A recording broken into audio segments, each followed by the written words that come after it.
কপোতাক্ষ নদ।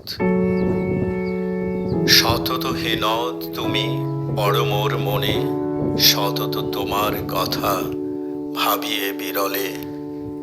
সতত যে মতি লোক নেশার স্বপনে শোনে মায়া মন্ত্রধ্বনি, তব কলকলে জোড়ায় গান আমি ভ্রান্তির ছলনে। বহু দেশে দেখিয়াছি বহু নদদলে, কিন্তু এ স্নেহের তৃষ্ণা মিটে কার জলে।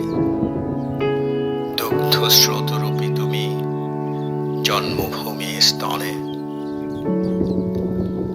আর কি হে হবে দেখা যতদিন যাবে প্রজারূপে রাজরূপ সাগরের দিতে। বাড়িরূপ কর তুমি এ মিনতি, গাবে বঙ্গজ জনের কানে শখে সখারিতে নাম তার। এ প্রবাসে মজি প্রেম ভাবে লইছে যে তব নাম বঙ্গের সঙ্গীতে।